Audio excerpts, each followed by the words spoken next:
All right, I'm sticking with this. Save America, kill the budget, kill the bill and all that goes in it.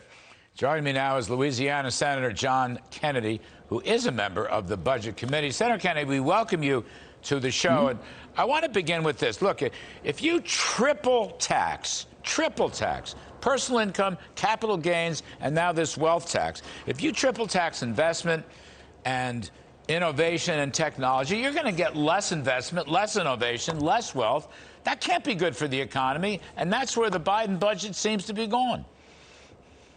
I think that's an accurate assessment, Larry. I've started looking at his proposed budget, and as best I can tell, President Biden recommends that we do all the things that didn't work the first time. We know after 14 months what President Biden stands for. He stands for bigger government, higher taxes, more spending, more debt, open borders, abortion, and a weaker military. And all of that is in his budget, including tax increases, as you pointed out. And I would suggest that anyone who has a scintilla of desire to see the federal government become more fiscally responsible, this budget to them looks like somebody knocked over a urine sample. The only way I know to improve this thing is with a shredder. Yeah, throw it out. I mean, you know what, sir? There's deficit spending each and every year. By the way, the deficit bottoms next year because the pandemic spending slows down, ends, most of it. But then it goes back up if you look at the actual 10-year numbers. They got deficit spending, which I thought was the root cause of inflation. Deficit spending forces the Fed to print more money, and that gives us the inflation rate. I don't see that scenario changing one bit. Not under this budget. A couple of points. Our revenues as a federal government have never been higher. Yet President Biden wants to raise taxes even more. I would suggest to him that we need to stop asking who needs to pay more money to the government and start asking what the hell happened to the money that we already have.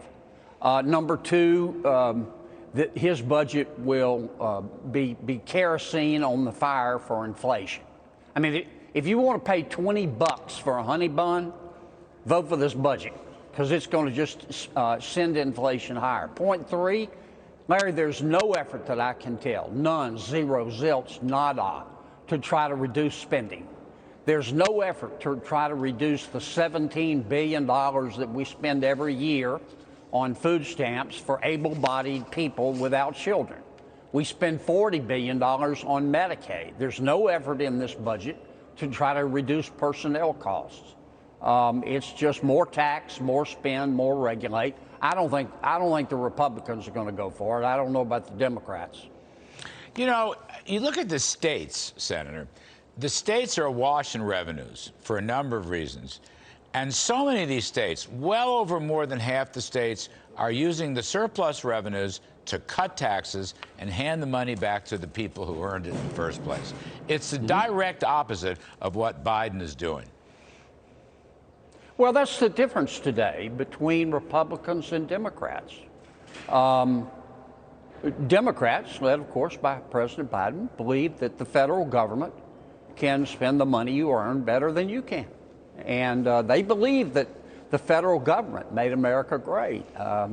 Most Republicans don't believe that. They believe people can spend their money better than government, and that the reason that America is the most powerful country and the most wonderful country in all of human history is because of ordinary people doing extraordinary things. And that's really the difference today between Democrats and Republicans.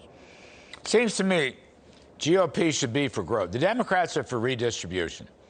GOP should be for growth. I mean, I don't think this is a growth budget. I don't see a scintilla of growth in this budget. No, I mean, if you want growth, the first thing we ought to do is make the tax cuts in the Tax Cuts and Jobs Act that you helped craft permanent. That's the first thing we ought to do. Number two, we ought to recognize that the reason that we have 8% and climbing inflation is because the federal government is spending way too much money. Now, there's some things we need to spend more money on, the defense, for example. But President Biden is recommending, basically, in his budget, a cut for defense spending if you factor in inflation, but he wants to increase social spending by 14%. I mean, that's why it's just, I'm not going to vote for this. I can tell you. Yes, sir. Before we lose you, Senator Kennedy, I want to go back to your op-ed piece, and you have a bill with my dear friend French Hill, which would make any capital allocations to the IMF, so-called special drawing rights. I know it's a bit technical for many viewers, but it's very important. The Treasury put in $650 billion. They didn't need congressional vote for it. They just did it.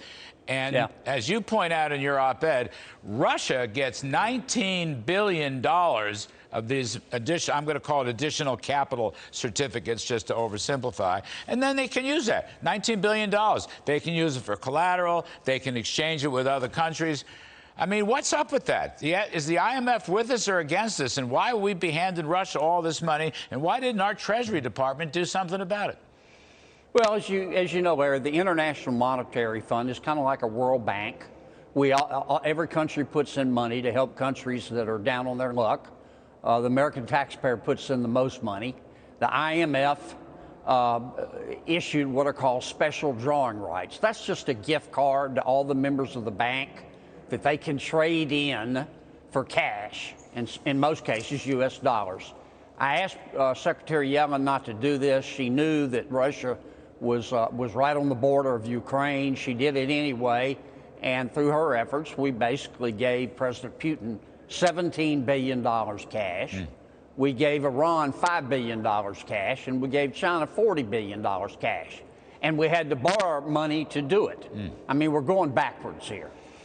Well, I hope you put an end to it. I hope this bill passes. I mean, they should at least go through congressional appropriation. I know it's not fashionable, and they want to make an Iran peace treaty and not go through Congress either, through the Senate. But I think at some point we should stop giving money away to Russia, Iran, China, and so forth and so on. I give you the last word, Senator Kennedy.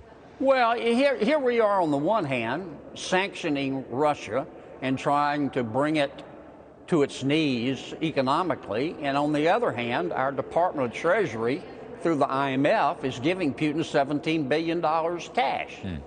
Now, you know, I know life is full of contradictions, but where I come from, that's called stupidity. Yes, sir. You got me. You got me, Senator Kennedy. I am forced to agree with you, 100%. I hope you get that bill through. And Senator Kennedy, you got to stop the budget, too. It's your responsibility, sir. We will. We'll leave it there. Thank you for coming on the show. Hope to see you again soon. Thank you, Larry. Good to hear from you.